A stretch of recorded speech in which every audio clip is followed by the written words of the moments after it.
Everybody! Evening.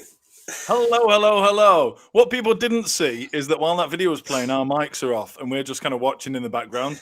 And I saw Baz was pretty much asleep until that music came on. He was like, "Oh God, we're on!" So hello, here we are. I was practicing this. I'm sorry. You're doing a Rubik's Cube. You've changed.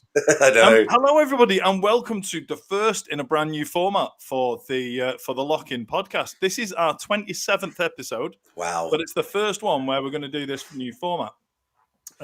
Basically, what's going to happen is me and Baz are just going to give a bit of introduction, and then we're going to play a pre-recorded podcast, which is already out there on audio platforms. So you're going to see myself and Baz talking to our guest that was recorded a while ago. Can't remember when. A couple weeks ago. If I look a bit confused in the recording, it's because it was recorded at 10 a.m. And it's the first one the only other time we've been doing this in AM. is the first one when me and Baz were still doing it in the AM. And that one is now that one's dead. That one's gone. That one's the vast majority of that has been deleted for everybody's safety. For embarrassment purposes. Yes. So what we're going to do is we have got an amazing guest coming up. Okay. Normally I say we've got an amazing guest and hope they're going to be amazing, but obviously the benefit of this is that I know that the next 35, 38 minutes is brilliant. Our guest is a guy called Jay Jordan, who is a private investigator who specialises in basically reuniting abducted and lost children with their parents, which is incredible. And the stories he's got to tell on this following recorded podcast are incredible. So what's going to happen after that is we are going to bring Jay on live, and the three of us are going to have a chat. We're going to have a live Q&A. So if you've got any questions throughout, stick them in the comment section or the chat section, wherever you're watching this. We'll pick them all up. And we'll ask Jay the questions when he comes back on, when we come back on afterwards. So ask questions all the way through. If you are asking something that's relevant to a part of the conversation, mention that part of the conversation. Just don't go, how scary was that bit? We're not going to know which bit you're talking about. So be specific about it. And one thing I do need to say is that the editing of this is really clunky because the editing was done for audio. So you'll see people go like that. Ignore that. It's brilliant. You're going to really, really enjoy it. We're going to sit, but this is the best bit. That me and Baz never get to sit and actually watch and enjoy our own podcast. So it's going to be weird. We're going to grab a drink. We're going to sit back. We're going to kick back and watch it with you. So get your questions coming through, chat in the chat section, and we'll see you after we've watched this recording. See you on the other side.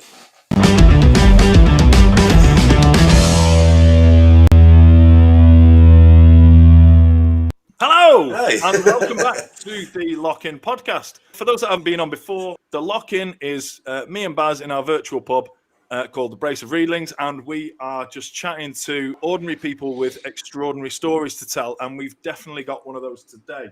So, without further ado, we'll introduce Mr. Jay Jordan. Jay, how are you? Yeah, I'm living the dream, mate. How are you?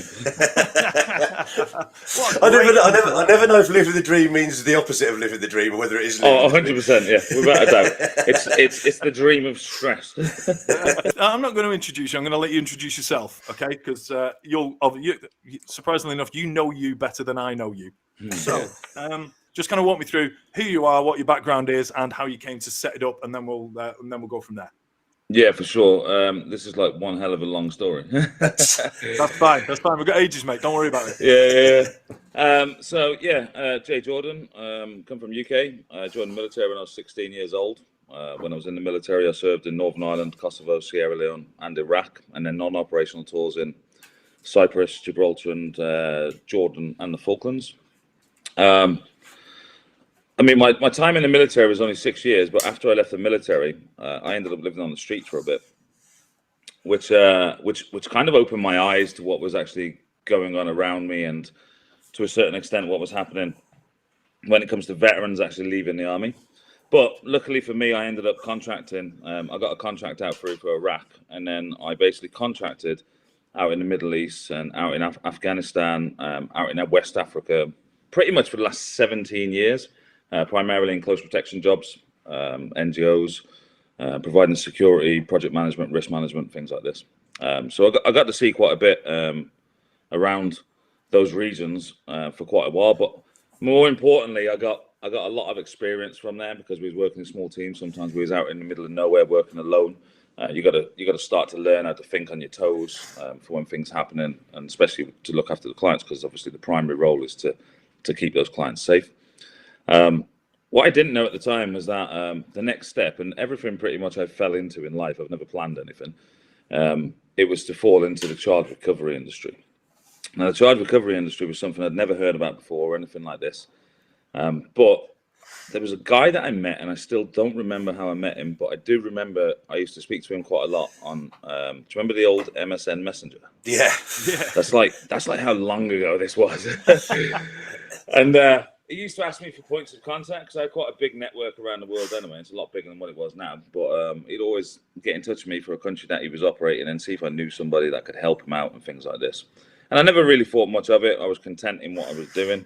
I was living a good life from being private security and private military. So I give him a point of contact, never hear anything until I needed another one. Well, at the end of 2012, he gets in touch with me and asks me personally to come out to Lebanon to help him out on a case. He was basically working on a case. A mother and a child were being held against their will by the father, the Lebanese father, who had kidnapped the children from Australia, and he was connected to Hezbollah.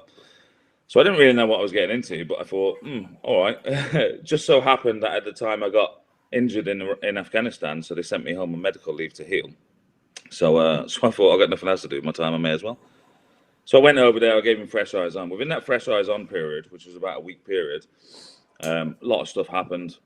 One of the prime things that did happen was that we went into a town. I wanted to go set up an OP and check out this house and see what we could do with this house, and where there was actually being held against their will. And he took the wrong turn in. So we ended up down this dead end. He does a 10-point turn to try to get out of here. By the time he finished his 10-point turn, a BMW pulled up and there was 4 guys jumped out of AKs and shotguns. So that was like my first introduction into the child recovery industry. And I was thinking, what am I doing here? I couldn't believe it. Considering I've gone from an industry where I'm carrying weapons, I've got body armor and I've got teams and I've got backup systems and we've got operations rooms and support all over the place. It was literally me and him alone in that country. Yeah. No one knew where we were. So we ended up getting out of that situation and basically we got chased out of town at gunpoint. But that was my first introduction. I gave him my opinion on what he needs to do to actually make it work. Not long after that, I left country, and I didn't think anything else of it. I thought that was it. I was going to wait to go back to Afghan. About 2 weeks later, the owner of his company gets in touch with me, and the owner of his company in itself, I'd met him prior to going out on that initial, like recce, let's call it. And I didn't like him at all, and he clearly didn't like me. He was one of these blokes who thought he was like a big bad mercenary. He's never been in the military, never done anything like that, and he used to walk around giving it the big looks all the time. So I didn't think much of him, but he comes up to me and asked me to take on a case, and then me and the missus, we sat down about it, and the constant question that kept coming up was, who else is going to do it if I don't do it? And one thing that I did realize is that the standards in the industry in that period of time that I was there was terrible. Clearly, the ownership of these companies is terrible, and my prime focus was to get that kid out of there. So I went over there and I took over that case. Now, this is a long story short because I have a book about it. Okay. And I want everyone to buy my book, of course. Yeah, indeed. Absolutely. But I went over there. I mean, there was so many trials and tribulations. It was unbelievable. There's elements where I got strip searched by the mafia whilst I'm standing in front of them in my underwear and I'm telling them that I need them to do something for me and asking them how much it would cost. There were times where I was being followed. I got chased a few times. There was a time where I ended up ramming a car off the road just to make sure that I could escape from a situation that I was about to fall into. A lot of surveillance went on. Sorry, can I just just 1 second? Is this your life? Are you reading a film script right now? Because I'm a little bit. We didn't invite you on here. We didn't invite you on here to pitch a new Bourne Identity film, mate. Sorry, carry on. I'm literally like, oh my god. Sorry, carry on. That's just the thing, though, right? People do think it sounds like a movie, but this is genuine stuff that happened. Yeah. Sorry, carry on. Yeah. So I ended up getting out of that situation. I realised very quickly that I couldn't organize this operation on the Lebanese side. It was way too difficult. People were not working with me. There was all about money. There was a lot of mistrust, primarily because of the religious divides in the areas that we were working in, and obviously the different factions that I was trying to talk to and try to actually get involved in it. So I decided that I lived in Cyprus. I knew Cyprus very well. I knew about all of the organizations that were in Cyprus, especially criminal organizations that had powers to do things that normal people didn't have to do. On the military side of it, I had the military plan. I knew exactly what I needed to do on that side. So I went over to Cyprus and then I started hanging around in the marinas until the point where I actually got involved and started speaking to the mafia. And that's where the game changed massively. I met one guy. He played me around for about a week. And he ended up passing me on to another guy. And it's probably all about gauge and trust. And when he passed me to this other guy, they helped me buy a boat, which was a 6.2 meter rib. now I don't know nothing about boats. And when I looked at a 6.2 meter rib, I'm thinking, what? I got to go 120 miles across that water on that boat, and it's like literally you just look at it, and it's an inflatable boat. Yeah. That's what I'm looking at, and I'm like, nah, this can't be good in any way whatsoever. That was my biggest fear at the whole thing. But they helped me rig it up. We put radar on it. We put a fish finder on it for our cover story, because the cover story was weak. I got an old bootneck who, I mean, the only way to describe this guy is a real life Mad Murdoch from the A-Team. Do you remember Mad Murdoch? Yeah. And like this bloke was like pucker gen nuts, but yet solid all the way through it all. So he's the one who was jumping on this boat and going across that water. So he would operate on the land side. But the cover story was so weak, it was unbelievable. His cover story was that he was on the piss in Cyprus, which doesn't surprise me for him because of the person that he is, and that his mates bet him that he couldn't make it across the water in this boat and actually get over to Lebanon and go fishing in Lebanon. That's literally it. That was his cover story. Wow. It was so weak. So the whole plan for him was to actually get over there and basically fuck around in the water, break all of the rules as much as possible, to the point where we can get the radar operator looking at his screen and then just go, oh, fuck's sake, it's him again. And then they'd start to ignore him when he's breaking the rules, because it's becoming a pattern that he breaks the rules every single day. It went in our favour massively, and it also went against us because they ended up putting him under a curfew after 3 o'clock in the afternoon. So we had a limited time period to actually do our operation in. But at the same time, he was able to see if there's any Coast Guard vessels, any military vessels, or anything like that, because all over Lebanon coast, there's so many different people that are out there. So he was running all that. I ran the land, the operation on the land. We set up an operation in a hotel, and basically from there we extracted the mother and child once they actually get into that hotel, get them to the boat. The plan was to get them to the boat and then get out and then go meet the mafia from Cyprus in the middle of the Mediterranean. They take us into Cyprus. The plan was solid, apart from the fact timing slipped. And then that day when it happened, because we had that curfew, originally it was supposed to happen at 11 o'clock in the morning, and it ended up happening at 4 o'clock in the afternoon. So we'd lost the boat, and now we had to, it was a fuck it moment. It was literally one of those moments where you're like, fuck it, we got to go do this now. The opportunity was there. The hesitation was almost there until I thought, now we've got to do this no matter what. But we didn't have a safe house. So I ended up taking the mother and child to my fixer's house, kicked his family out of his house, locked his entire house down, sat there on the longest night of my life, because there were people peering. This is where everyone is looking for us now. People peering through this like frosted glass and stuff like that, and I'm standing there. There's no way out of this house whatsoever. If they come through the door, that's it. We're fucked. But the night went on, and then obviously all the thoughts that were in my head: will my fixer make it back? Has my fixer been caught? Will my fixer shot me out? All of this stuff was going through my head constantly. And then when it came to 1 minute past 7 in the morning, he was late as far as I was concerned. And then I'm thinking to myself, he ain't coming back. What are we going to do now? Luckily, he did come back. It was only about 4 minutes past 7, but those 4 minutes were very, very long. And then we managed to get down to the boat and then get out of them. So that was my first introduction. We get back to Cyprus. We get into the marina down in Larnaca. We waited about 5 minutes. And then from there, we literally just walked to my car, drove down to a hotel, dropped them off, and then watched that family reunite. And it was like so surreal going from all of that to that point in time. And I was exhausted anyway, like, because I don't know if you've ever been on a 6.2 meter rib going across 100 miles of ocean. Every other day, I never realized. That was most days. Yeah. I never realized in any way whatsoever how many muscles you have in your body until that point, because it hits every single one of them. It literally destroys it. But yeah, I watched that happen, and then and that was it. So I started working for this company. Sorry, Jay. Was that was your first? That was your first job.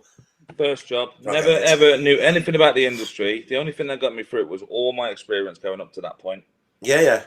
So, and I was if I turned up at my first job, if I turned up at my first job and people started using the words Hezbollah and mafia, I'm pretty sure I'd have fucking run away. So it's a testament to your morals and that you wanted to do this, and that was, but also your minerals, to use a Cockney phrase. It's yeah. That's some balls of steel. That. Well, I've heard about them on the news. That's bad news. I'm going home. So my observation is like so whilst telling that story, it's like all I can think is that you're sort of staying calm really during that situation, even though it's a really tense situation. That can only just be, like you just said, from all the experience and all your training that you've done previous to that, and sort of knowing the situation that you're in. I mean, that's got to be primarily how you're able to do that, right? Yeah, definitely. Because at the end of the day, it's like, this is why when I talk about the company and everything like that, having a military mind, the mentality of the military in itself, and it's not just military, it's the contracting side, because we've got the corporate side and the professional side, the client side as well. Having that in you, you have to stay calm in front of your clients if you're in Afghanistan and the shit's going down. You have to do everything else, and it doesn't matter what's going on inside your body, it doesn't matter what's going on inside your head. You have to speak to the clients as if it's a normal situation, and everything's going to be fine. Don't worry about it. Don't worry about it. Just sit down there. We'll handle this sort of thing. And that's what's constantly going through. But everything else is just like, whoa. But when it comes out, it's calm.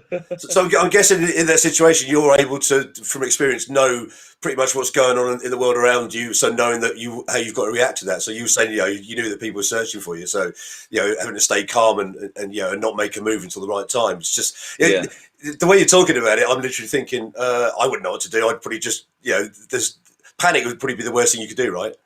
Yeah, 100% panicking. That's it. It's like when you see it in the movies and stuff like that. Somebody goes in a rob a bank or something like that. They get away and they're driving like 100 miles an hour, drive through every traffic light, everything like this. Yeah, you're gonna get caught. If you was to go into a situation like that, which is a dangerous situation, and then come out and you're very, very calm and you just drive like a normal citizen, the chances of you getting caught, and if you've got that plan in place, the chance of you going to get caught is a lot less, due to the fact you're not committing a scene, you're not bringing the attention towards yourself. Everything that we do, normally. Got it. I'm gonna take notes of that myself. We had plans for that sort of stuff, but that's a way different story. Way different story. Somebody else ended up beating us to it anyway. But everything, it has to be planned to the finest detail. At that time, with being my first job, I was continuously trying to work things out as I was going along. What would I do if this happened? What would I do if that happened? And the problem solving skills that you get from being in the military and contracting in itself, they become like right to the front. What I found and what I've developed over the years of doing this is the fact that when we're actually trying to figure out how to do something, we have to make multiple plans. Doesn't matter what it is. I have to learn a city so quickly as if it's my own city. And there's cities out there that I know better than my own city. I don't even know how to get to the other side of the city where I'm living at the moment. But if you go take me to Lebanon or you take me to Baghdad, I know those streets like anything. But if you come to a junction, you turn left and right, I need to know exactly what happens when you turn left or right. And I need to know what could go wrong. And what I do, I create a plan to the extent of every single turning that I have to take, every single prominent point in that operation. I have to try to destroy the operation. And that's how I work inside my head. I do everything I can to make it fail, because then I make multiple plans to how to do the same thing, and then do everything I can to make every single plan fail. And I do it all very quickly, to the point where you can actually analyze what is likely to succeed in comparison to what's not. And that comes down to risk management and stuff like that as well. So when you get to that point where you've got a 97, 98, 99% probability that it's going to work, that part of the plan, this is what we're going to do. That part of the plan, figure out that one, and then so on and so forth. So it's as much as there's a lot to do, it's not very time consuming, because we continuously work on it all the way through and as quick as possible with every single detail. It's a bit like that adage, isn't it? Which is plan for the worst, hope for the best kind of deal. Oh, 100%. Plan for every eventuality. Yeah. Yeah, but also remember that no plan's going to go to plan. I like the idea that I'm going to ask you what so clearly, obviously, in your line of work, everything has to be planned to the minutest detail, and everything has to go to plan. You're very organised, very calm, and all that kind of. I like to think like that away from work, like when you go on holiday and stuff, you just say, fuck it, I'm going to wing it. And you start losing your shit when things go wrong. And there's this release of just like, I'm not doing all the organising stuff. I'm not even printing out my boarding card. Do you know what I mean? That's exactly what I do. Seriously, outside of work, in work, I'm so organised, it's unbelievable. Outside, I mean, you should see my computer right now. It's a right mess. And I stress about it every single day. And I just go, no, I'm not dealing with it. anything that I do, I'd literally do wing it in real life. I just can't be asked to organise anything in my own life. As we're sitting here amazed by your story, I've got like my other thoughts are like that there's a normal guy there as well. I like to think of you sitting down like watching TV or movie and going, bollocks that. Yeah, I do that.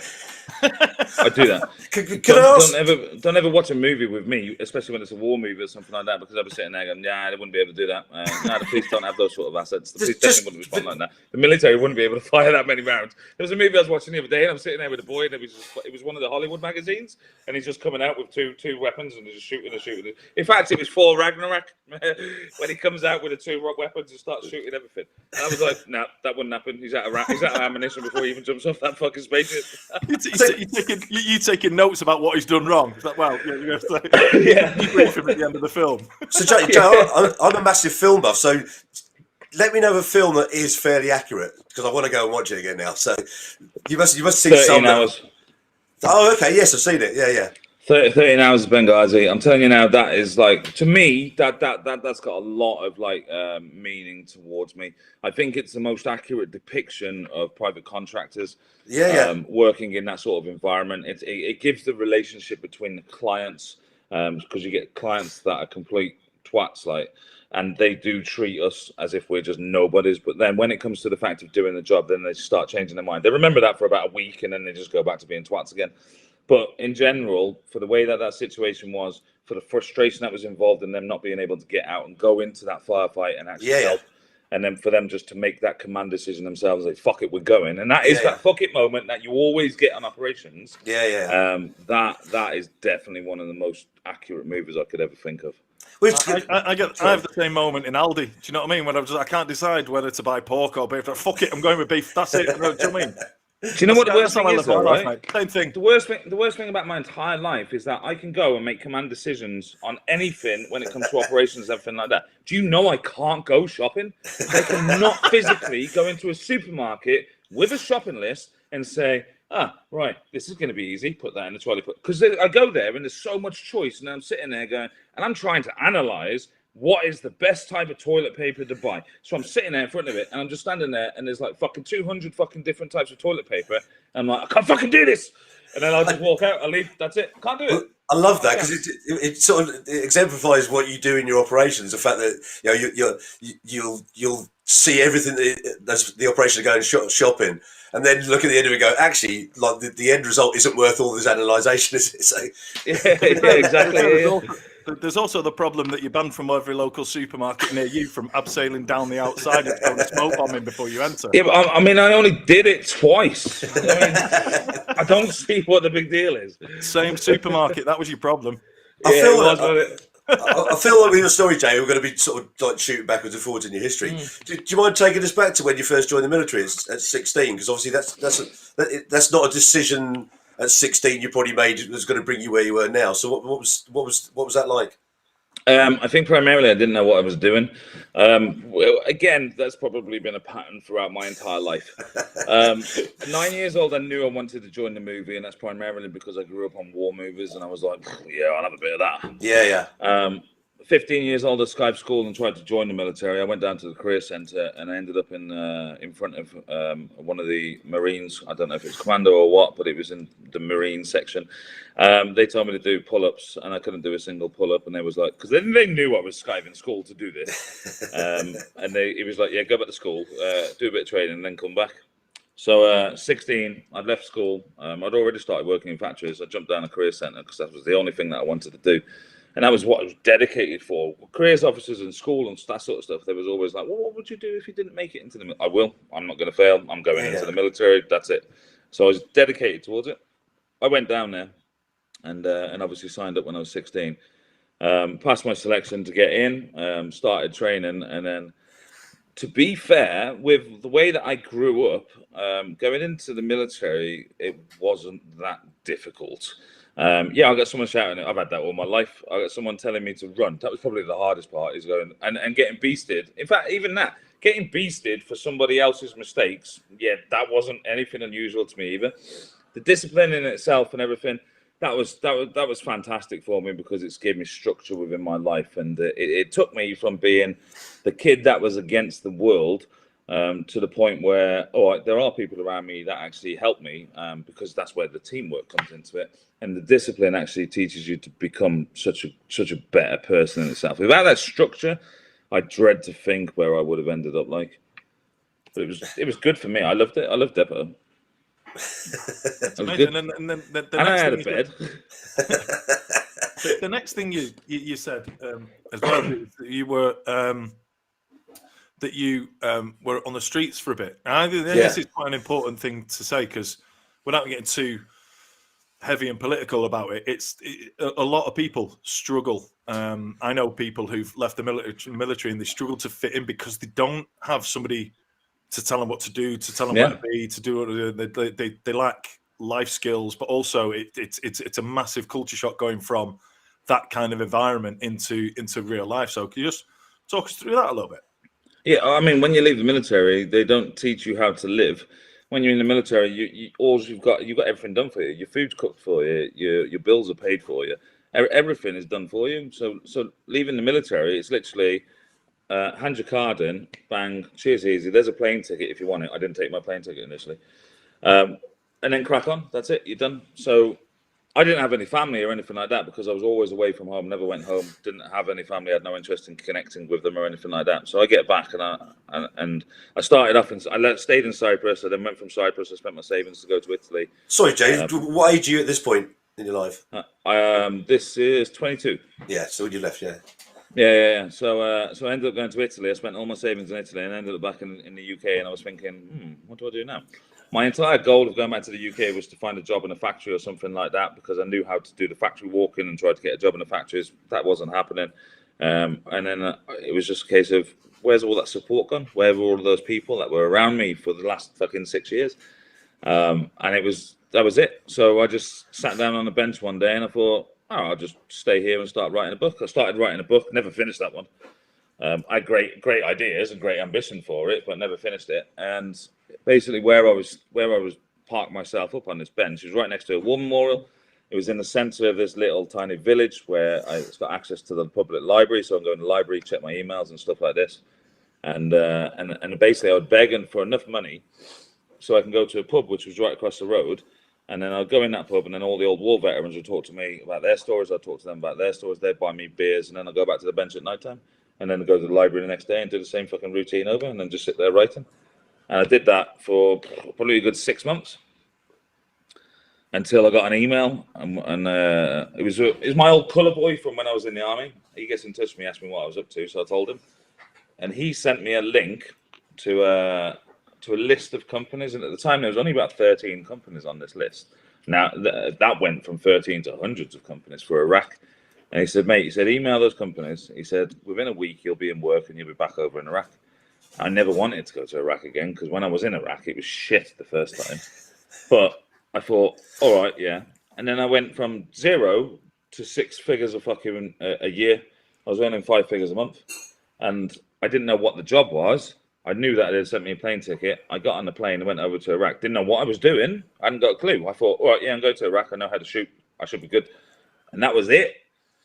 And then the first journey from the airport down to the military base, which was called the Green Zone, that's where I realised and I questioned myself, what the fuck am I doing here? Because I was watching cars get rammed off the road and all sorts everywhere.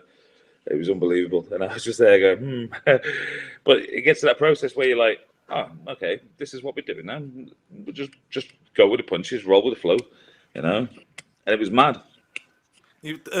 So the private security that you mentioned as well. So the kind of roles that you were doing there. What it's not like what would a typical day be like. Yeah, so there's no typical day. Yeah. You know what I mean? It's like, I rocked up to my desk about 9, then I had a coffee. Not that sort of thing. But pulled out the AK. What were the sort of jobs that you did? What was the kind of typical jobs that were there?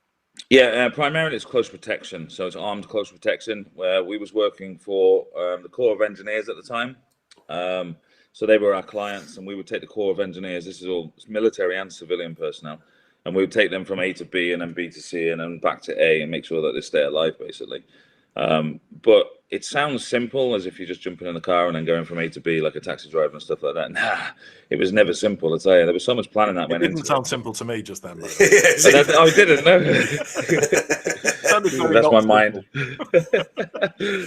But I mean, in those days, this was like 2004 now, so it was quite rough, especially in Baghdad. As quick as we would adapt our tactics to Al Qaeda would adapt their tactics to us. So we would set certain ways of doing things to stop being attacked by an IED or losing too many people during an IED. And it got to the point where their IEDs weren't even affecting us apart from destroying our vehicles. So they adapted and started moving to EFPs, which is basically an anti-tank, a handmade, but homemade anti-tank device, which could go through our armor like a hot knife through butter. So then we had to readapt to that, and then they started using PIRs, which is the lasers that go across the road and stuff like that. So they'd activate and then deactivate and stuff like that. So it was like it was a constant thing. And I mean, I got there's a few of the stories that are in the book about it, things that we did over there, which again sound like movies, but actually really happened. But at the time, I didn't know how to drive, so I learned how to drive over there. There was an ex-copper. Worked for BMW driving school, who used to teach all the cops how to drive and like high speeds, J-turns and stuff like this. Now I'm driving a 7.5, never driven before in my life, ever. Driving a 7.5 ton armored vehicle, right? And I'm smashing it to the point it's almost on two wheels as I'm fucking turning and shit like this, because that's how they teach me. They're teaching me how to drive by ramming cars off the road, and we're traveling over 100 miles an hour whilst we're doing this shit. And I'm there going, 22 years old, I'm living the fucking dream here. This is the best thing I could ever fucking do in my entire life. It was fantastic. And it wasn't, so that was in 2004. I didn't get my driving license until 2008. So I've been driving for 4 years in Iraq, constantly smashing cars off the road. And then I had to sit down with an instructor who was already nervous as fuck. And I'm smashing it around roundabouts and fucking all sorts.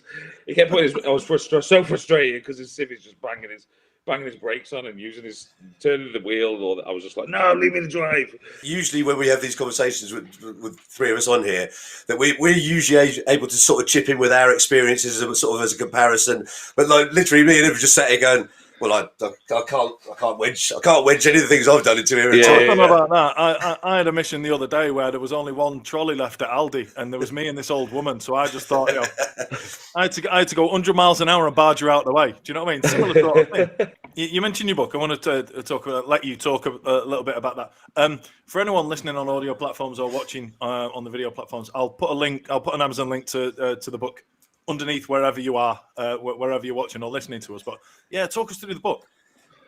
Yeah, so the book itself, it's basically the first time that I've ever got the story of what actually happened in Lebanon on paper. Yeah. We did it before. We wrote a script. Americans have like bastardized the script and Americanized it, and now it resembles some sort of like 1980s Die Hard movie and stuff like that. So it was getting to the point where I was just like, we're losing this. Completely losing it now. I need to get this all down on paper because it was going on for so long, and obviously memory starts to take over and you start losing it. So I was like, right, no, I need that story down on paper. So we did that, and then obviously at the same time as that, we got all the backstory in it. So I went into the nitty gritty details. Everything that I had, I put into that book of everything that happened all the way through that entire operation, how I went about it, to the extent of how we ended up developing into Pegasus afterwards, and obviously getting out of that job in the first place. What's the title of the book? Just so it's called Angel in the Shadows. Angel in the Shadows. Yeah, because at the time, everything that I did was working in the shadows. When I started in child recovery, obviously I was working in Afghanistan. One thing that I couldn't do is and especially considering I was doing an operation going back to Cyprus, I couldn't let anybody know anything real about me at that time. So when I was speaking to the clients, they only ever knew me as Jay. They didn't know anything about my family. They didn't know how many kids I had. They didn't know where I'd been working, what my history was, or anything like that. Every detail, so I could just disappear after the case. And that's literally what I did. And I only got in communications with the mother of the child. I think it was like last year, just before I left Afghanistan, because I left Afghanistan end of July last year. And that was the first time that I'd spoken to her. And I actually spoke to the kid, because she's all grown up now, like as a young teenager, like, or mid-teens. So it was impressive to see that, and that was the first time that she had actually handed the kid to me to speak to me. Then she said thank you. That in itself, oh man, that destroyed me. That did. I didn't know how to deal with that sort of emotion. So I need to ask you how old you are, because obviously this was, I'm trying to get some context about you squeezing all of this into first the 6 years and then everything you've done since then. So how old are you? I'm 40 now. Right, okay. So I just thought you must be 60 with all the stuff that goes on. It's Yeah, it's that kind of weird thing, you know. I bounced around a lot though, and like I've done maritime. I worked on the Prince of Abu Dhabi's yacht and things like this. So I bounced around, and I was always quite lucky because I get into what was happening very early. I was in the coup d'etat. Got into Mali when there was a coup d'etat out in Mali. I got in there just after it happened. So I was always getting into things first, and that's where I was able to get my experience. I was able to get to see what it was like if I wanted to stick around, and then I'd move on to something else. And that was what I wanted to do. I didn't want to be stuck in the same job continuously. When I got bored, I just moved. That was it. I wasn't interested in sticking around when I wasn't interested anymore. So I was quite lucky on that side of things. And those days you could do it, and can't do it so much these days. So now you've got, you mentioned Pegasus Ops, which is the company that you've got. Talk us through what sort of, what services do the business offer, and what could people do? So the whole idea and the concept of what we're trying to create is a free service for the actual family who's had a child abducted or taken away or kidnapped or gone missing, whether that be run away or what. The only way that we can turn it into a free service is by raising funds from the general public. The concept of what we're trying to create is the fact that no one has any financial pressure in doing this. So if the donators donate £2, I mean, I spend £4.50 on a coffee, majority of mornings going into Starbucks. So if majority of people can donate £2, that £2 then combines together to be able to complete an operation. The family has no financial pressure. Then no one's going to these companies that are actually ripping people off and lining their pockets. And then obviously we've got the funds to be able to operate in every manner that we need to be able to operate. And we're able to complete the job how we're supposed to complete the job without having to cut corners or take risks that we don't need to do. So the concept being is that for an international case, the average cost will be anywhere between around £30,000. And the time frame would then be anywhere between 14 to 30 days. On average, that time frame will change the more cases we take on. But if 15,000 people donated £2 or 7,500 people donated £4, that's an international case. Yeah. For a local case, the concept is that obviously we still raise the funds, but with the local cases, it's best to have a pot there where we can actually utilize that pot to go straight on a case as and when it happens. And the reason I say that is because we had a case back in April this year where a girl was groomed online to run away from home to be with her groomer. Within a 2-hour period, as soon as we had the phone call, within a 2-hour period, less than 2-hour period, we had a full profile of the groomer. We had all of his social media accounts. We had the pattern of how he was doing it, who he was targeting, where he was targeting it. We had his entire criminal record history. We had his address, and we had guys at the door ready to go through the door before the police had even started asking questions to the mother. And the only reason that we was able to do that is because I was able to make the calls, was because we had that pot. Right, I need this guy, and I need you to move into this location now. Start setting up. And then I was able to get the guys. I had guys down in London, I had guys in Germany that were analysing the internet and pulling everything from the internet so we could build up this profile. I did all of that from Iraq, and we was able to do it. That's how we can operate. It doesn't have to be me on the ground, you see. That's why we need that pot built, because we will act and we will chase leads and we will get to the bottom of everything a lot quicker. So that's the entire concept. So taking that into concept, imagine the fact that right now I've got 10 cases, 300 grand. If I got 150,000 people to donate £2, that's all of those cases that we can complete.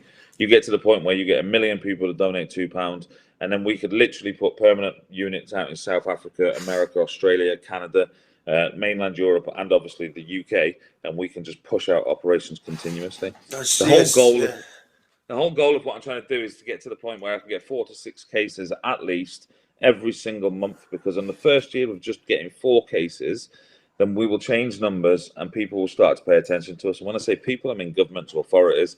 They have to start recognizing what we're doing. They have to start doing something about it. They have to change the way that they act when it comes to this. And they have to start working alongside us so we can actually do it. And technically what we do is create the people's army.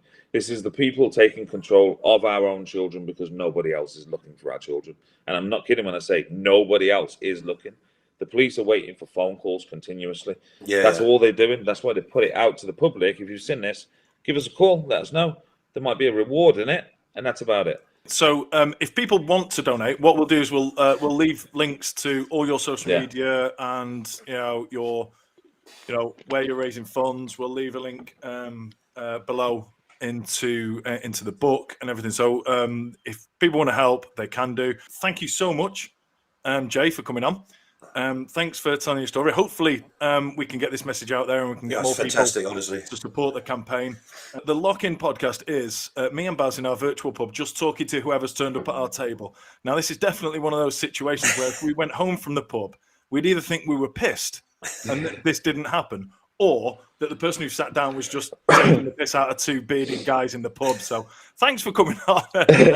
Thanks for coming on. Really, really enjoyed your company. Really enjoyed your story. Let's see what we could do for you. It just leaves me to say, if you've enjoyed it, subscribe wherever you're watching, wherever you're listening. Thanks, Jay. Good luck with things for the future. And if you're watching on YouTube, stay tuned. We'll have a little Q&A after this. So perfect. Thanks everyone for tuning in, and we'll see you next time. Thanks very much. See you later. Ta-da. Well, right. There we go. Right, we're back. Sorry. Too busy enjoying watching that. I've been editing that for a long time. So I've heard that story over and over again. Still fascinates me, still amazes me, and still love the idea of setting up a company that means that families don't have to remortgage the house if the worst happened. So hope everybody enjoyed that. The comment section's been on fire. Lively, so if you do have any questions for Jay, let us know, because here he comes now. Hello, Jay. Hey, Jay. How you doing, guys? How's it going, mate? You all right?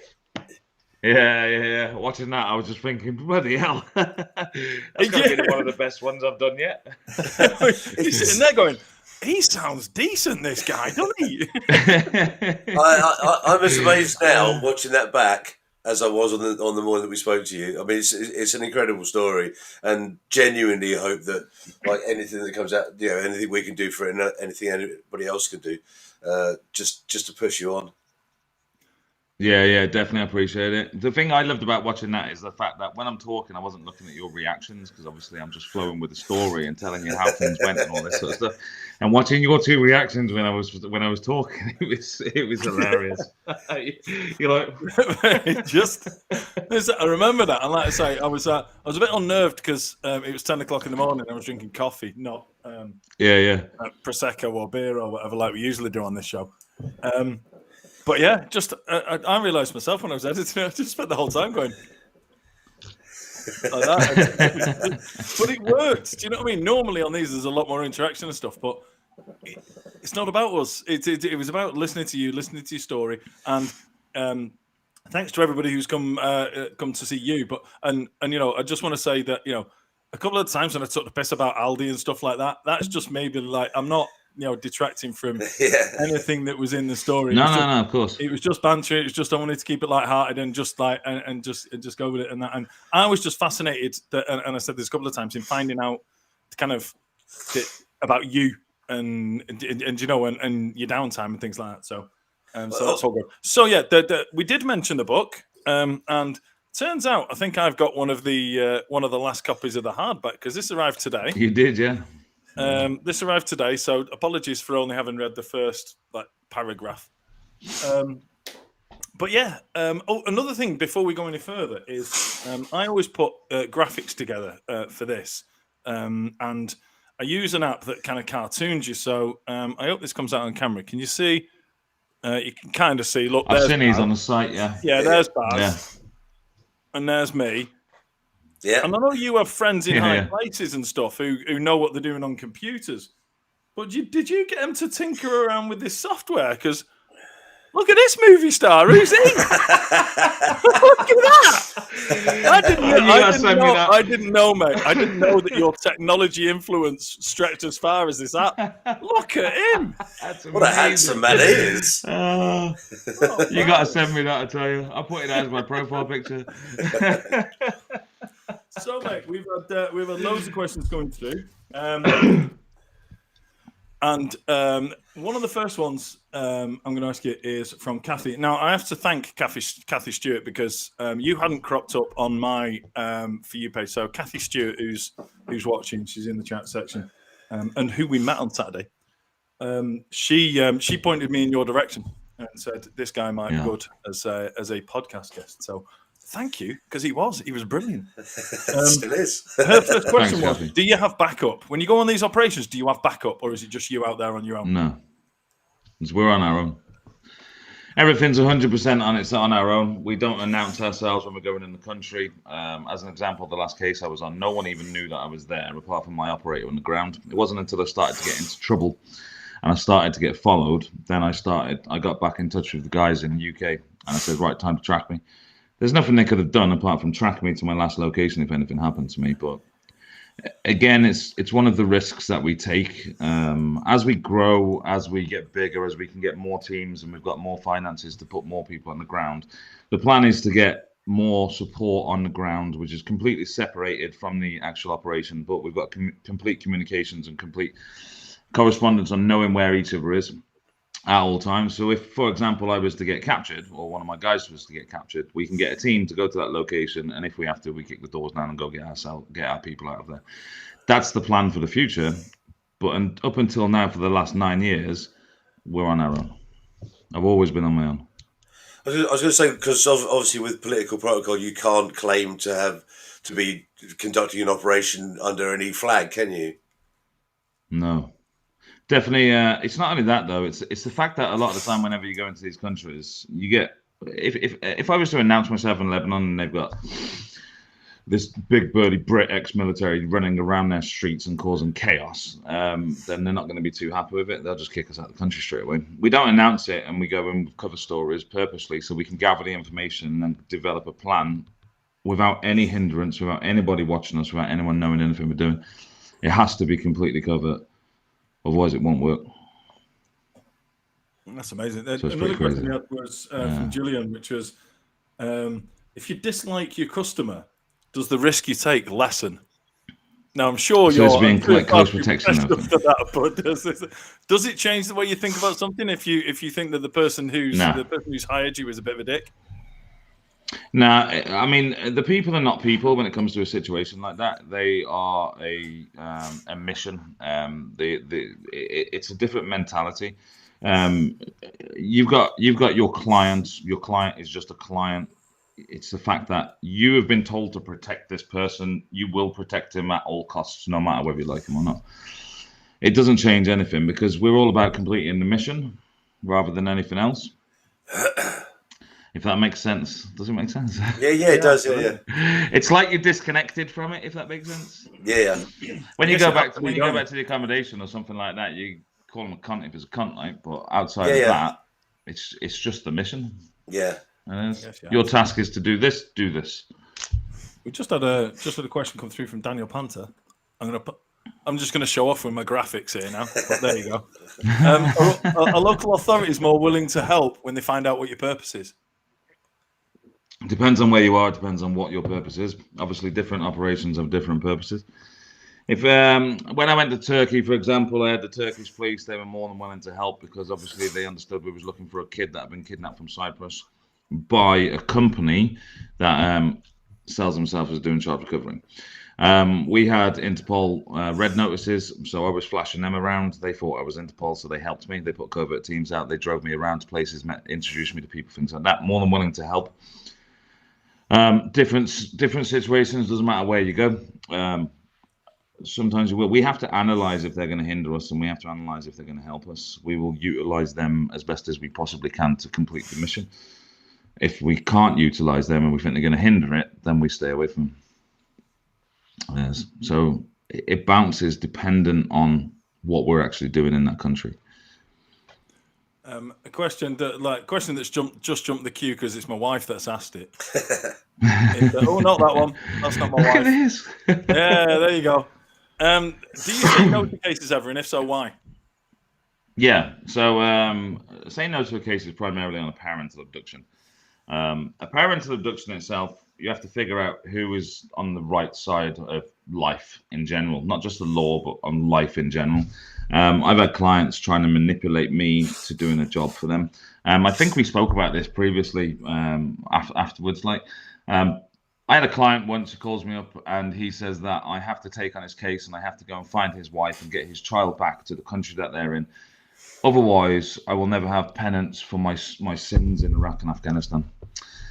And I was like straight away on the phone. I was like, "Are you sure you want to go down this road with me?" You can't take on a case like that because you've got to figure out who the narcissist is. You've got to think about who's manipulating. Think about why the parent is actually. And we investigate it all in a way when it comes to the entire prior investigation.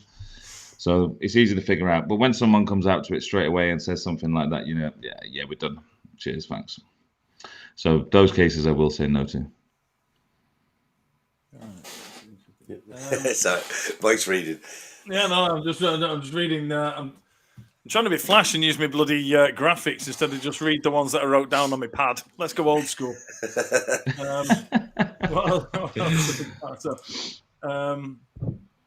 Kathy says, when you were talking about being in the army and stuff, Kathy again says, do you think wayward kids should do a stint in the army? Or it goes both ways. Or do you think the national service should still be a thing? To a certain extent, I do. I believe that the younger generation going into the military and at least going through basic training and phase 2 training, maybe for a year within the army, I think it would be good for a lot of kids, especially wayward kids and everything like that. But at the same time as that, I'm conflicted because the army is not for everybody. And if you was to do national service and you was to create a military that's based on conscription, we'd end up with an army like in Cyprus where soldiers are not given ammunition and they're standing on the border unable to defend themselves against the Turks. You don't want to jeopardize the strength of the army that we've got with the minimal numbers that we've got, because we are very strong. And as a typical example, and I love using this on my TikTok, is the fact that the Royal Marine Commandos just kicked the US Marines' arse before they even hit halftime, and I love that concept because it's amazing. Now, if you've got a conscript army, and you're going into an exercise like that, yeah, but get smashed. So it's both ways. I think they should have the discipline. They should have the restructure in their lives. Me, if I didn't go in the military, God knows where I'll be right now. It destroyed everything that I was. It took out all my habits that I had when I was young and got me out of the troubles that I was getting into. And it did turn you into a man. On that aspect, you became a lot more responsible for yourself and things like this. So I do think every child should go into that, especially when it comes to, like, we've got so much knife crimes and all that sort of stuff and gun crimes these days, county lines and all that sort of stuff. Get him in the military and change all that. It would. But again, we can't lose that strength because that's something to be proud of. Absolutely. Jessica, who's in the States, has said that how can we help fund your company besides direct donations? So obviously there is direct donations, and if you go to Pegasus Ops website, you can find there's a place there that you can contribute to the Just Giving. If you have come to this via my website, if you go back there, the link's in there as well under this episode as well, and it's going to stay in there. That's just going to shift to previous episodes. So if you're ever struggling for it there, but yeah, if you got a Pegasus Ops website there, you can do the donations. But Jessica's asking, how can we help besides direct donations? Yeah, so we sell merchandise. All proceeds from the merchandise goes towards cases. The merchandise consists of t-shirts, hoodies, baseball caps. We've got cups and stuff like that coming into it as well. We've got different designs coming up, and you ever get on my TikTok lives and you've got ideas for memes on the back of it and all that sort. We'll throw them in there. We've got no problem with that. We'll also put it in a US flag onto a lot because majority of our followers are now from the States. So merchandise is a big one. We've got Patreon. Patreon's something that we're putting focus into right now. I think we've got about 26 or 27 subscribers on that at the moment. But on Patreon, you get exclusive access into my mind. So what you see on a podcast, that's not even as crazy as shit gets when it comes to Patreon. I'll get a patron tomorrow. Yeah. So we got some stuff up there at the moment, and it talks about, like, when I'm on an operation, my thoughts and feelings when things that happen. Like I spoke about when I started to get followed on that last operation. I spoke about a few things, the thoughts that I was having all the way through. But what it's gonna build up to is we'll be doing certain lives. As long as we're going to put video footage and live footage up onto the Patreon, as long as it doesn't compromise the operation. But when it comes to cases, we're going to be doing videos and talking about each case, which is where a lot of people ask me for the proof of the cases that we've done. But there's loads of proof out there, news articles about the cases and all that sort of stuff. And basically what I'm doing is going through the entire timeline of the case, showing what we find, showing the news articles and how it conflicts on what we were saying and how things were leaked, and talking about the entire operation all the way through. So you get to see the full picture from open source, as well as the sneaky beaky shit that we've been doing. That's what Patreon's going to be doing, so it's quite a big one. The book's another one. Sold out on hardback books last night, which was pretty mega. I actually lit a sparkler for that one. Left over from Bonfire Nut, of course. Did you actually light a sparkler for that? No, Jen up. I did a TikTok live and I lit a sparkler and I held the sparkler on my TikTok live. This is how we celebrate. That's good. I've got a question, just as being an avid watcher as well. Me and Mike spoke about this recently when we were together, just saying, is there any fear that because you're more public persona now, that there's any kind of retribution or possible because of the things you're getting into now? 100%, yeah, without a doubt. But we've got SOPs in place, standard operating procedures in place. We've got methods in place. We've got a lot of things, a lot of preparation done. When it comes to operations, obviously it's going to compromise me on operations the bigger that I get, but that's why I've got a team, and that's why we're setting up a training academy to pass down all of my knowledge to future operators. And then that's how we can spread across the world as well. Obviously I can still mess around on cases and take cases on, without a doubt, because in comparison, when it comes to the population of the world and the amount of followers that we've got, it's minuscule, you know what I mean? So I can still operate as it stands at the moment, but it depends on how far it goes. Retribution and all that, yeah. I mean, it's always there. I'm always looking out for shit when I'm out. I'm the guy that drives down the road and purposely misses my turn because I think there's a car following me, and then the missus would be sitting next to me going, "No, you missed a turn." And I'll be like, "Oh yeah, silly me," as I'm fucking doing 4 left turns to try to find out if this guy's following me or not. And I continuously do it, so I'm always aware. Yeah, I have a similar scenario, but not for the same reason, just because I've forgotten to turn. It's just because you're old, man. Exactly. I've been doing it years though. When I came back from Lebanon, it was crazy because I would literally walk around outside my house in Lebanon, and I'd look at places. I'd survey my own house. I'd come back from the pub, and I'd be walking up and down the streets, looking into cars where I would put my car to survey my own house and stuff like this. I'd see strangers in the pub and stuff like that. I'd confront them there and then, and just to make sure that the thing that I learned about Iraq was present yourself as a hard target, and they're going to think twice about actually coming at you. And I got no problem doing that. No, zero problem doing that. So we've got a question from Joe. So the book shocked and brought tears to their eyes, all emotions. And any plans to turn it into a film? Yeah. There's a company I've been working with out in LA. Now, I don't know if they're messing me around or not, but we've been working on it for about 4 years. We've also just had some great news. Last week it was. We're waiting for a finalization on it, but there's a specific director who's going to be releasing a movie very soon. He's already done a trilogy on a red pill and blue pill movie. Okay. Who might be interested in optioning the script.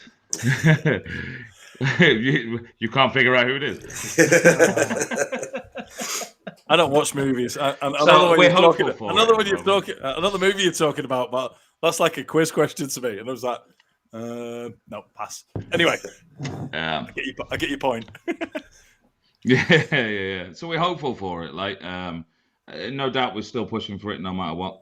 Even if this guy in America is messing us around, I'm still going to push for it for other people. Personally, again, like I said about when we did the podcast, they've Americanized it really badly, and I'm not happy about that because I love the British side of things. I love how we come across in movies and the way that we do movies. So I'd love to go British. I would. Well, I was going to say, because the story's brilliant, but obviously transferring it to movies means that they want bums on seats. So they're gonna sensationalize it, try and find some actor that doesn't look like you or is more well known, just sort of like to fulfill that role. So yeah, it's always a risky business, isn't it? Oh, without a doubt it is, yeah. And I mean, it has to be done. It's no different to Andy McNabb writing Bravo 2-0. He got ripped apart for it. There has to be that dramatic, what would you call it? Not exploitation, but, you know, the add-ons and all that to throw it out there. It is what it is, but it will get the story out there, no matter what. I can imagine a movie, though, would get you a lot of the way towards funding targets and things like that, you know, even if it's just a percentage of what came from the movie. So you've got that trade-off, haven't you? You've got this, like, you know, I'll accept a bit of Americanizing bullshit of the movie if it means that we can actually go out and you know, save kids' lives and reunite kids with the parents and so on. So, yeah, absolutely. I mean, at the end of the day, as long as they do it right and it's successful, it'll be fantastic because we've got plans for 3 books. I've actually got plans for a 4th at the moment, and we've got plans for 3 movies. So as long as they do it right and we get those second 2 movies, then we will literally boom in child recovery. And that's the whole idea of it. That's why we did it in the first place. So I just saw Gerard Butler were playing. Yeah, that's exactly what I was going to say. Gerard Butler's too old. Tom Cruise is too small. He's miles older than your picture looks anyway. I want that picture. You got to send it to me. I'll send it to you, man. I click the button. It's just one of those apps where you click a button and it goes like that. And in mine, I just look like, you know, just look like the same idiot but younger. And then I seen you. I was like, wow, that's quite a job there. Hey, listen, even if Tom Cruise plays you, I'll still go watch it. Yeah, for sure. Yeah, I'd go watch it still. Oh God. Sorry, the screen just disappeared. Right, another question then. We've got Kathy says, how many rescues have been done and what's the success rate? 17 rescues in the last 9 years, and out of that, there's 5 in the last year. 3 of those we was able to provide for free because we raised funds from the general public, and 100% success rate to date. Wow. Sorry, I'm too far. We can do a lot more. I'll say it again. Wow. That's amazing. Now, we can do a lot more. I mean, it is amazing what we've done so far, but we can do a lot more. All we've got to do is get those funds in. And is that just budget-based? It'll be mad. It is. Like when we did the podcast, I had 10 pending cases. I've currently got 14 pending cases now. Yeah. So since we last spoke, another 4 came in. And that doesn't count on how many kidnapped kids I get tagged in every day. It's like 10 to 20 kids I get tagged in every single day. When Chloe Smith went missing from Australia, I got about 100 emails. The Moti brothers went missing from South Africa. I had fucking easily over 100 emails for them as well. If we had teams in those 2 locations, we could have worked on that straight away. So and the pause for effect there, is it? I know on my podcast, on our podcast, I know me being quiet isn't a good thing, but I just keep sitting there going, see, I'm enjoying watching this podcast whilst I'm in the middle of it, which is quite yeah. I need to remember that my job on this podcast is to speak as well as listen. Yeah, I was going to say, like, during the podcast, as I noted, we do interject quite readily when we've had other guests. And with you, we were literally like, I don't even know where I was supposed to sort of wedge myself into this conversation. Yeah. Oh, dear. We were just a couple, basically, we were just a couple of like old fanboys just sat in the corner of our fictional pub going, Oh, no, well, it's changed now. Literally, all we're doing is interviewing bearded fellas after this who have no purpose in life. So we'll be fine with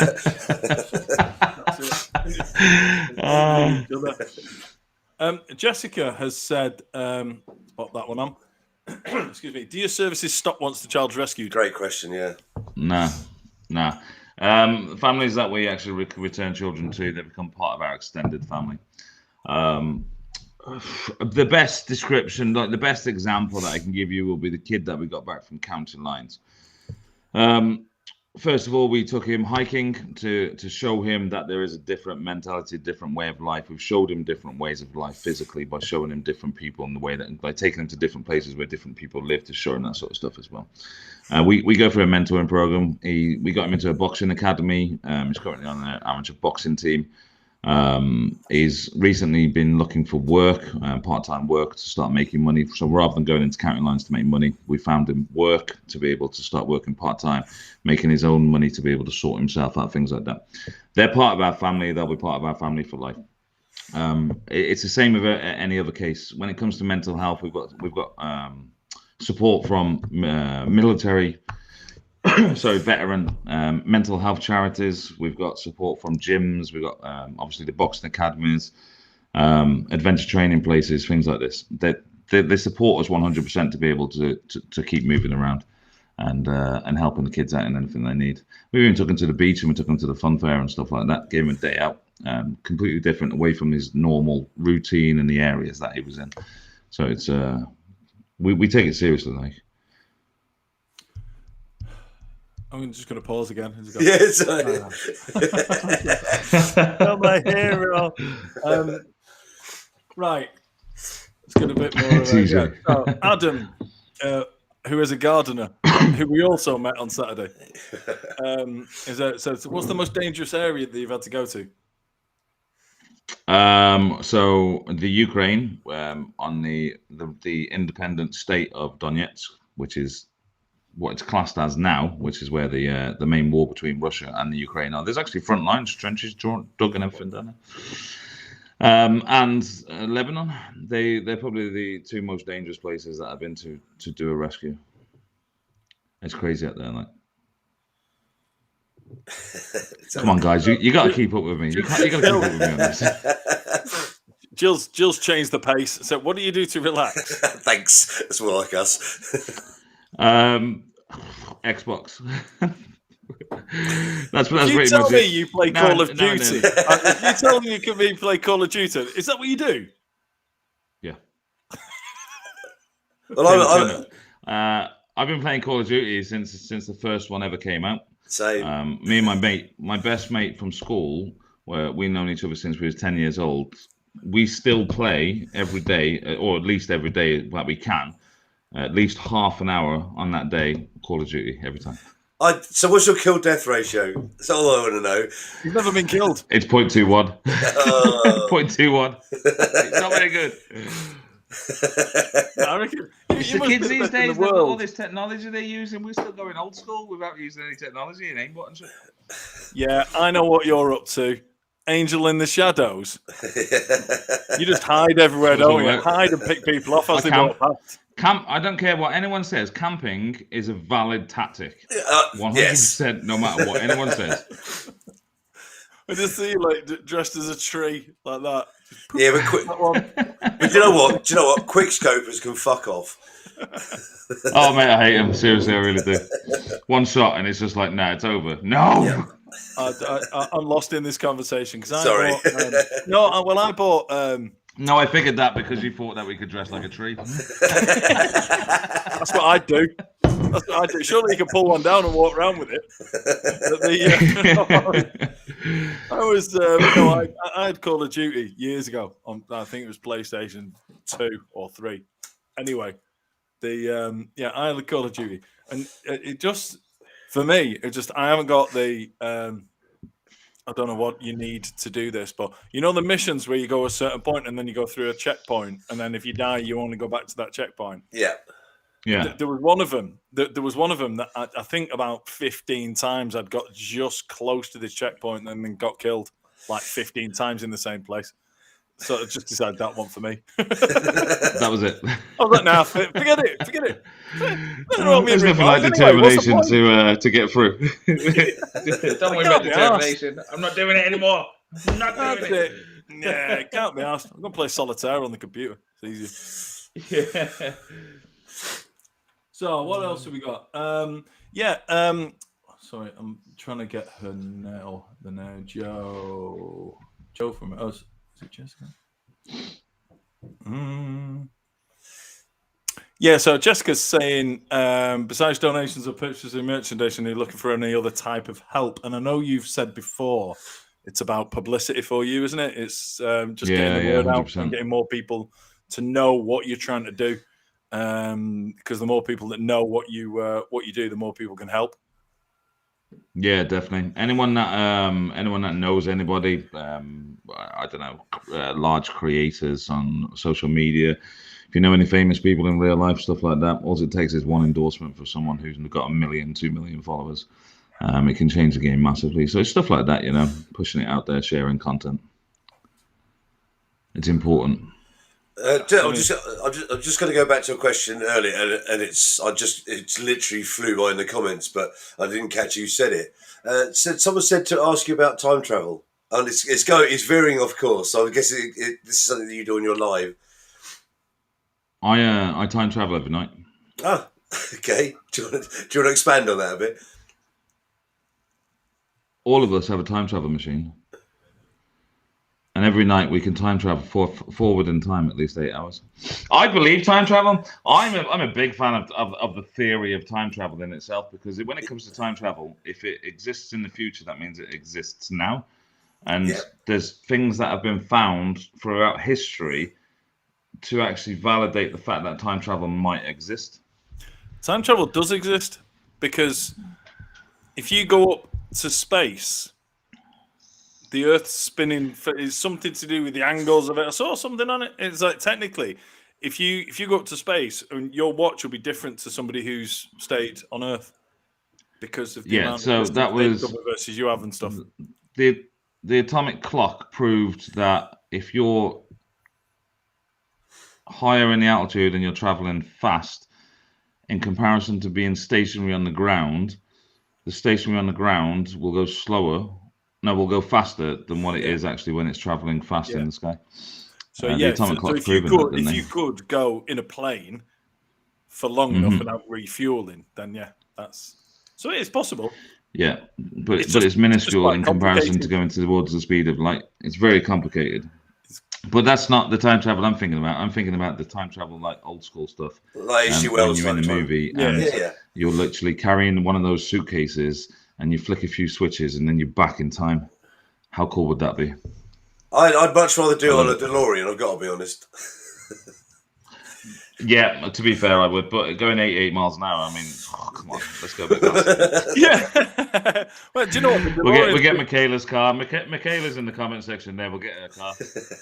Hey, look, she leaves me standing.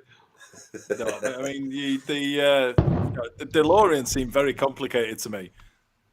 Do you know what I mean? It was like, the DeLorean seemed complicated. Yeah, well, it did. You had to make it like a giant dodgem and time exactly when you were going to hit the thing that there was going to be some lightning. It was like, that's not the most practical way of traveling time, is it? I don't understand why there was always power failure in the DeLorean. It's really weird. Well, there was always electrical because DeLoreans are crap. That's why. So the theory behind that is, was it a gigawatt of energy they had to supply, which only lightning could do? I think it was 1.2. Yeah, there you go. Roughly. Good. Yeah. No, Mr. I don't watch movie buffs over here knows exactly what he's talking about. All right. I haven't watched movies since 1983. I know that was a little longer than that, so I kind of ruined my own joke by saying the wrong year. Here we go. I think towards the end of the podcast, this is great. This is the level of conversation we want to get into. So, Jill, who is another person? We're going down this road now, aren't we? Yeah, exactly. Well, Jill is another person who we met on Saturday. I mean, this sounds like we had, we had a massive event at Wembley Arena. It's just so happens that 3 of the people we met for the first time on Saturday are in the comment section. But yeah, what period would you travel to if you could travel in time? I don't know. I go to a lot of abbeys. These abbeys are anywhere between 800 to 1,000 years old. I would definitely want to go back to Roman times because I ain't been put on no cross. But when it comes to like these abbeys and everything, I go to these places and I always wonder what they would have been like when they're all fully functional, with people around and everything like that. That's probably when about 1,000 years ago I'd go. I would, because that'd be amazing. It is amazing when you walk around those things and you think that 800 years ago they could build that. Because in your head, you go, what was life like 800 years ago? And you just think, well, everyone was just like backward. And you know what I do anyway. You just think like, well, all the technological advancements that have happened even since my granddad was born. You just think that 800 years ago, there must, but then you look around at like, chapels and, these really, you go and see like massive buildings that were built 800 years ago, and you're just like, well, they were capable of all that kind of stuff, and they were, they didn't moan that a building took, if a building took more than 8 months to build, they didn't moan about it. You know what I mean? You've got like Yeah, I mean, they take hundreds of years to build, half of them, right? Do you know what I mean? It's like, Also, they weren't putting a tender out to the, trying to get the cheapest tender to build the biggest building, were they? Yeah, fair one. well, It just amazes me though, because if you yeah, go on. No, you go. Yeah, so if you watch Game of Thrones and stuff like that, and you look at that sort of world, and it's classed as a fantasy world and all this sort of stuff. But if you actually go down to these abbeys and everything like that, and you see how much stuff is actually around you, you would have literally lived in a world where you would see stuff like that all the time, and I think that's amazing. Do you know what? I really wish I watched Game of Thrones, because a lot of it was filmed about an hour and a half away from where I live. So I'd be like, I'd be actually interested in. It was Belfast, but it was Game of Thrones is amazing. If you haven't watched it, you got to watch it. Causeway Coast. Yeah. But it's one of those things. It's obviously just changes that slightly. It's why Masons was so highly regarded, because they were the most skilled people in their day, weren't they? Yeah, that's right.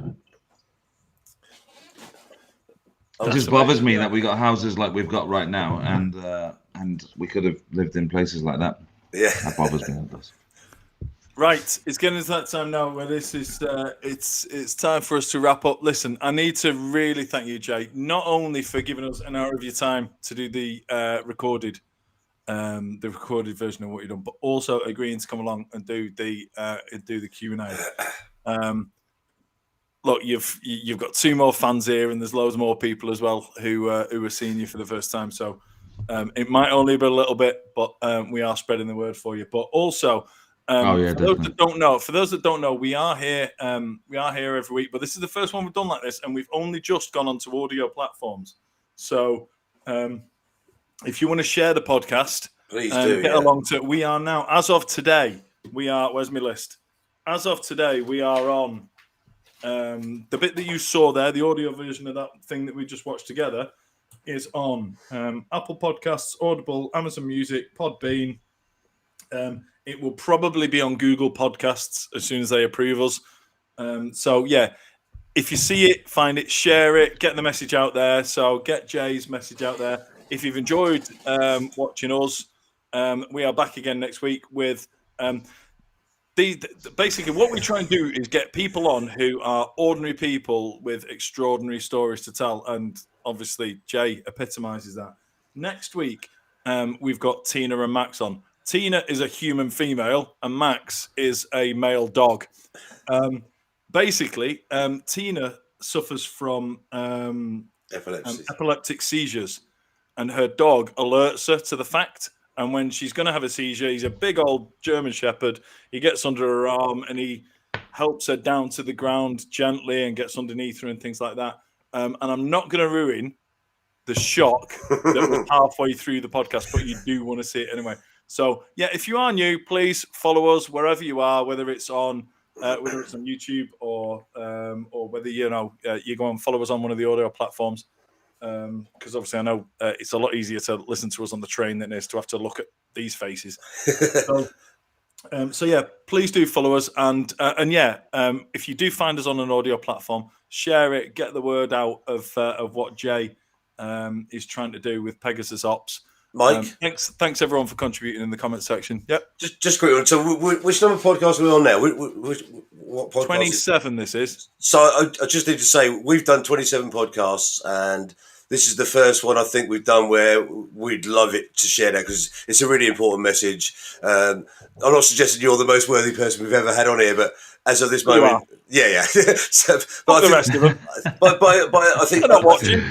I think the cause that you're doing, and particularly the way that you've done it sort of like from your own standpoint, and you're creating a system where you can get funding for it. And like you said, if you get 150,000 people at £2 a pop, or 1 million people at £1, you could do this for everybody for free. And I think it's an important thing to put out there because, and also it's something that I'd never even. The world that I live in, and most of us live in, this isn't even something that affects anybody on a day-to-day basis. And you're doing something which is affecting a small number of people, but in really important cases, really important. You know what I'm trying to say. Yeah, 100%. I appreciate it. If you, if this is your first experience of Jay and what he does, if you go to Pegasus-Ops, is that right? Yeah. The website .co.uk, is it? Yeah, but .com. .com. Pegasus-Ops.com. Yeah. Or if you're struggling if you go to, I know mine better, so daddancer.co.uk/the lock-in, all the links to everything are in there. So to Jay's book, to the website, to his LinkedIn, Instagram, TikTok, the fundraising page, the links to everything are all in there. So if you go along to that, I think I've got a little overlay on that. Hold on a second. Of course you have. Hold on a second. Here we go.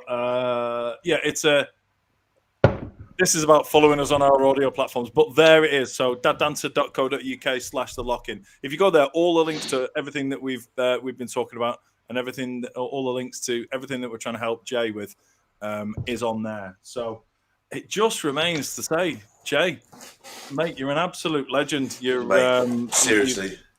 Thanks to Kathy for putting us in touch with you, because you know what TikTok's like. You know, there's billions of people on TikTok. We might not have crossed paths had it not been for Kathy, and I'm so grateful. And also, I'd love to do this again. We get an update on the progress of how Pegasus is going as well. Oh, 100%. We got a lot of things in the pipeline that you're going to want to hear about. Perfect. Mate. And don't get me wrong, like, me and Baz are going to be on the telly in the spring. So when we're on the telly and we've got loads of followers, we'll get you back on. So we'll be able to do a better job for you on that one. Yeah, absolutely. Sorry, Adam's just said, are you on Instagram? But the links are all on the bottom, aren't they? The links are all on the website. Yeah. I said that. Yeah. Right. Thanks very much for your time, Jay. Thanks. Stick around for a sec. We'll have a chat once we've gone off air. Thanks, everyone, for contributing in the comment section. Don't forget, spread the word. Get on the website, share his website, share this podcast, share the audio podcast. Go watch his lives, do the whole lot. To get the message out. Get on TikTok, follow his lives, share everything. Get the message of this out there, because the more people who know about this, the more people who can contribute a small amount of money to get this done. It's like a massive cooperative of people who care that are going to make this happen. So the more people who see it, the better chance we've got of making it happen. So thanks, Jay. Thanks, Baz. Thanks, everyone in the comment section. We'll see you again next time.